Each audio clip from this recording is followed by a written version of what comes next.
Good morning, my 7th and 8th graders.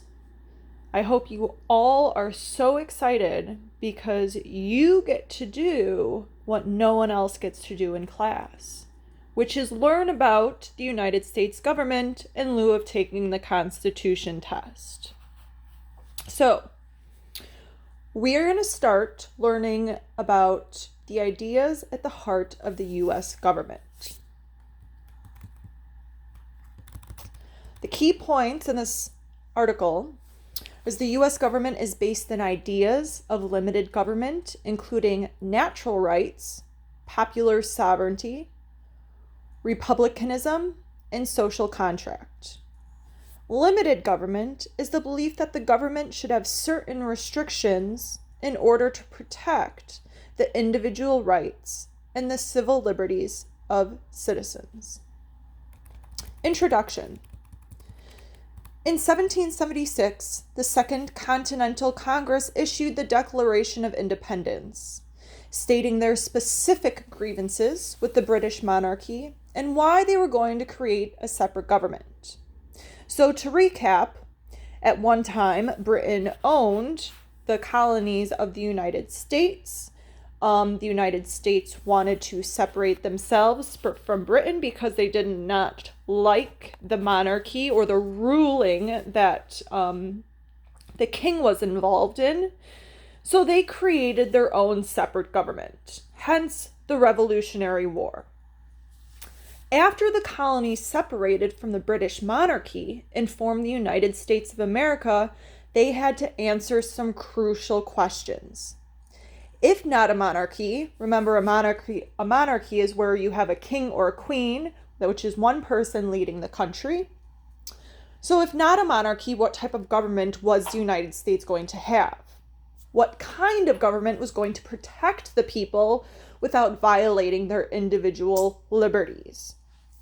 This is something that Americans really wanted to preserve, is people's individual rights and liberties, because they did not have that when they were under rule of the king.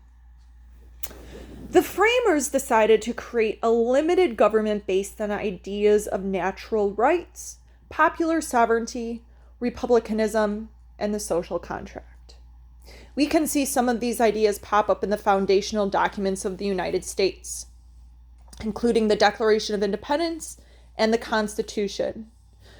But what are these democratic ideas, and why has the United States continued to hold on to them for more than 250 years?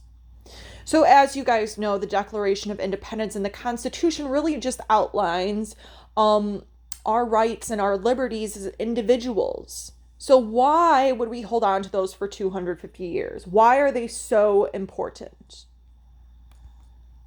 This article describes each of the democratic ideas and explains why framers use them as a basis for government. What is limited government? After colonies decided to separate from the British monarchy, the framers had to develop a system of government that would gain the support of all the patriots. They agreed on a system of limited government. So what is a limited government? Limited government is a political system in which there are certain restrictions placed on the government to protect individual rights and liberties. Okay, so limited government is putting a limit on the powers that the government has to ensure that individuals continue to have their own freedoms. This decision to create a limited government was a deliberate departure from the British monarchy, which the framers felt violated their rights. They intentionally created a limited government that they would have to abide by a set of rules designed by the people of the country. So the American people knew that they needed rules, but they didn't want one person in control. So they decided to come together and have all the people of the country make the rules together.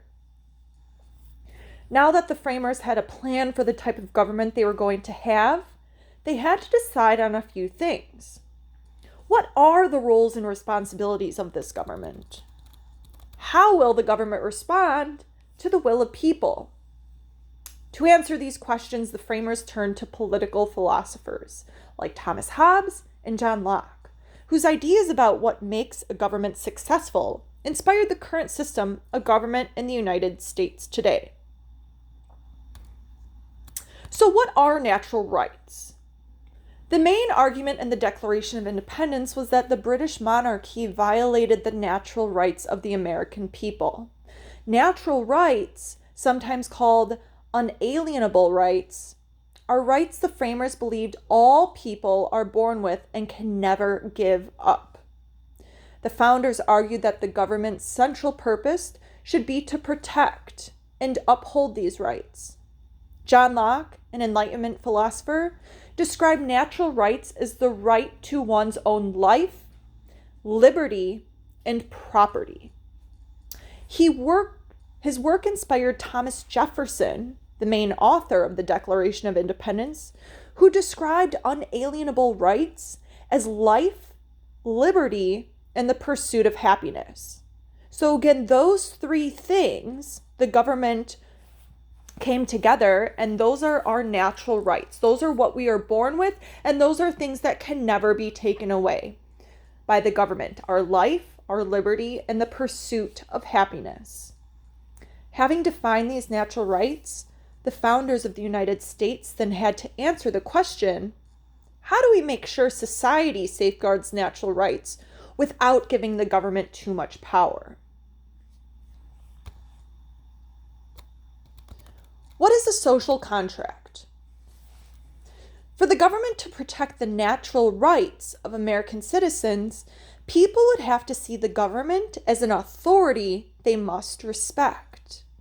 They would enter into a social contract with each other, meaning that American society as a whole would agree to give up some freedoms to be protected by the federal government.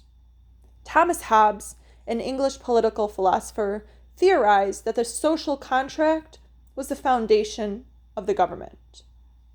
If people did not give up some freedoms, then the government would have no way to rule over them. For instance, you can't just walk into someone's house if the door is open and claim that the house is now yours. That is a freedom that you have to give up so the government can protect you from someone else doing the same thing to you. However, by ensuring that the government was limited, the founders created a system that protected the freedoms granted to the people. So although American citizens do have a lot of freedoms individually, they had to give up a little bit of their freedoms to the government so they would be protected in return. Still, the founders were concerned about a strong central government turning into a tyrannical monarchy again. They faced yet another question. How do the people ensure that the government does not get too powerful and start restricting all their freedoms? So this was a really big point of concern. People didn't want to work hard to create a new government just to go back to what things were like when the British monarchy ruled over our colonies. So they wanted to figure out a way to make sure the government doesn't get too powerful and that instance does not happen again. So what is popular sovereignty? The founders believed that the United States should be founded on the principle of popular sovereignty. Popular sovereignty is the idea that the government's power comes from the will of the people or the consent of the governed. If the government starts to violate the will of the people, Americans would have the right to change that. So if the government started to violate their boundaries with the American people would in turn have the right to kind of protest that and change that. This idea is the main argument within the Declaration of Independence, which claimed that the British monarchy had become too powerful and was not listening to the needs and to the desires of the colonists, who therefore had the right to rebel. In the United States, we see popular sovereignty at a smaller level in most elections, when the power of the government shifts from one political party to another. So an example being from government shifting from being a Democratic standpoint to maybe a shift in 4 years to a Republican standpoint. We see that all the time within our governmental administration in the White House. Okay, sometimes we're going to have a Democratic president, other times we're going to have a Republican president. So those shifts are constantly going on. Changes in leadership gives us an insight into what people want from their government.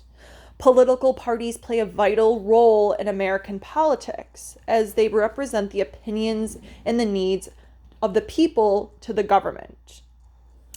So our president is really a reflection of what the American people wanted at a specific time. So in the last 4 years, people wanted a shift from a Democratic president to a Republican president. We now have a Republican president. And maybe this year in November, we're going to be electing another Democratic president. Or perhaps it's going to stay a Republican president. It's really based on what the American people want during voting time. What is republicanism? Leading up to the Revolutionary War, a famous phrase was "no taxation without representation." To feel like their wants and needs were being heard by the government, the colonists wanted direct representation, but the British were unwilling to grant it to those colonies. Keeping in mind, the founders wanted to make sure that they were creating a political system that represented the people. How do people get the government to listen to their will? The framers believed that the best form of the government is one in which elected leaders represent the interests of the people. This is known as republicanism. Framers wanted the will of the people to be reflected in the daily decisions of the government and to prevent a tyrannical government from rising. By creating a system of government in which people elected their leaders, the framers believed that there was less of a chance of government that would hold onto power and refuse to give it up. So, for example, in Illinois and in every state, there are representatives for each state which sit in Congress, which makes up the Senate and the House of Representatives. Okay, so those people sitting in those chairs that represent each state also represent the views of the people in the state. They're there to fight for what the people of each state want and need. Despite the framers' desires to create a representative government, they extended the privileges of voting to only a small portion of United States citizens. So when we began voting, the only people who could vote were white, land-owning men. It took nearly 200 years to extend voting rights to all people in the United States. 200 years, meaning that not every person's needs and wants were heard or represented in the government for a lot of American history. So for a lot of American history, people who were running the country were men who were white and men who owned land. Okay, so here's what I want you to think about. Create a new document and answer these questions. How do some of these democratic ideas continue to show up in American politics today?